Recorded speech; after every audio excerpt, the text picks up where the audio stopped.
Hey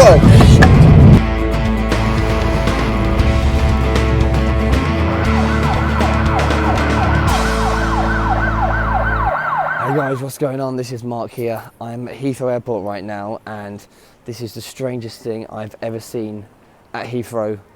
It is silent. No one is talking, everyone is wearing face masks. No shops are open, no food places are open. It's really strange. It's like a scene from The Walking Dead right now. But I am on the way back to Malaysia. I'll be quarantined for 2 weeks at one of the hotels there, and well, it's going to be an interesting experience. If you've been to Heathrow, you will know that there are so many flights here. So check this out, for the whole day, this is it. That is the only flights from Heathrow today. That is crazy. All the food places are closed. Look, Yo Sushi, also closed. Nowhere is open here. Every single person is wearing a mask. And in England, nobody wears a mask usually. You don't see many people wearing masks or even following social distance rules. But here at the airport, every single person I've seen has worn a mask. So there weren't any direct flights to Malaysia. Malaysian Airlines, for example, isn't operating until July. So I took Cathay Pacific from London to Hong Kong and then to Malaysia. Now, before we were allowed to get on the plane, they checked our temperatures for health and safety. And when I finally boarded, I noticed a lot of people were taking some extreme health and safety precautions, which was great for social distancing. Oh, that's not a bat. More about this lady later on. So yeah, things were looking pretty good. I had finally left London. Cathay Pacific had took great health and safety precautions. Everything was going great until an hour later when I thought I was gonna die.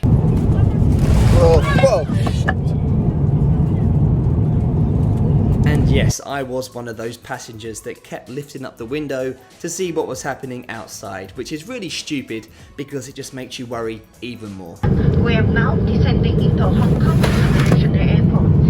So when I landed in Hong Kong, the most dumbest thing in the world happened. Okay, so all these passengers, for 12 hours, they are wearing face masks. They are keeping their social distance, and then when the plane lands, they ruin all those safety precautions by rushing to get their bags. Look at Mrs. Bat. Unbelievable. It is like a zoo. Oh my. Yeah, I'm talking to you. Why can't people just simply wait? It really gets on my nerves. For 12 hours, you're wearing all this protective mask, trying to be safe, and then as soon as the plane lands, you get up. Where's the social distance in that? It makes no sense, do you know what I mean? Okay, rant over. So, I reached Hong Kong and I was very worried because a lot of flights were cancelled. So, I explored the deserted airport, waiting for some news. I had as much Hong Kong food as I could because I didn't know what the quarantine food would be like. This was very nice, by the way. And then I found out my flight wasn't cancelled. So I'm on the flight now from Hong Kong to KL, and literally there are 3 people on this flight. This is the emptiest flight I've been on in my life. 3 people. And then after a nice 3-hour sleep, we had finally reached Malaysia. Very good in Salvador. So what happened next was we got off the plane and we were joined by some other Malaysians who had arrived from the Philippines. The immigration officers made us walk in a straight line, keeping our social distance, and then we had to pass the thermal scanner to see if we had a high temperature.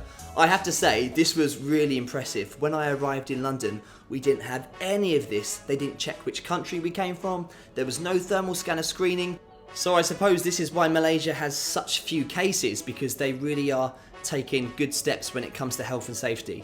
Next up, we had to take our coronavirus test.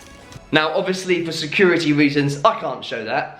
But I'll tell you what happened next. So we were put in a line again. We were asked if we had any health conditions, and then we had that coronavirus test. Now, if you don't know what a coronavirus test is, trust me, it's not very nice. I had it taken in England before I came here, and they will stick something up your nose for about 4 or 5 seconds. They'll twirl it around. It is not very nice.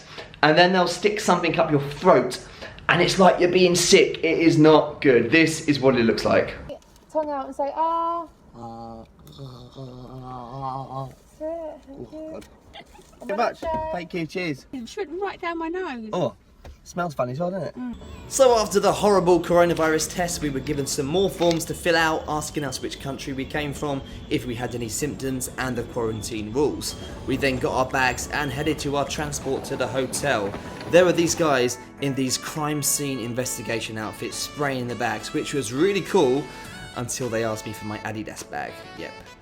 That one on the floor right there. But you know what? It is really impressive how far Malaysia is going for health and safety. And once again, that's why the cases are so low.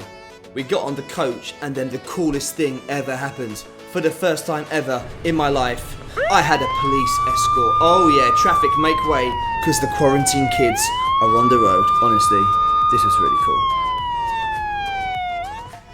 So after our wonderful private police escort, we reached the hotel through the back door and we had to give a few details. They also asked us if we had any allergies or dietary needs. I was quite tempted to say that I didn't like spicy food, but I didn't want to be a diva. So Yana is escorting me to my hotel. This is really cool. Got like my private service and the lifts, as you can see. I'm very protected. So I've just arrived at my quarantine hotel and not bad actually, look at this. Pretty decent. Got an okay view, got an outdoors. Get some fresh air if I want. TV, bed. Oh! The word quarantine hotel, it sounds like, you know, a prison or something, because you are stuck in the room for 2 weeks. But I've got to say, this is not bad at all. And also, I can finally take off my mask. Oh, that feels so good. So yeah, I finally made it after the longest flight ever. A lot of security, a lot of health and safety, which I think is really good. Yes, it's a very long process, but I think they're doing it to make sure everyone is safe. For a quarantine hotel, this is gonna be just fine. It's just 14 days, so hopefully I'll cope. But finally, the journey is over and I've made it back to Malaysia. So yes, I'm officially now in quarantine. If you've got any questions, feel free to leave a comment down below. I'll be making another video soon as well about what life is like in quarantine, what the food's like, what the rules are, what the security is like. I'll be making that video real soon. So I'm starting my quarantine now. Wish me luck.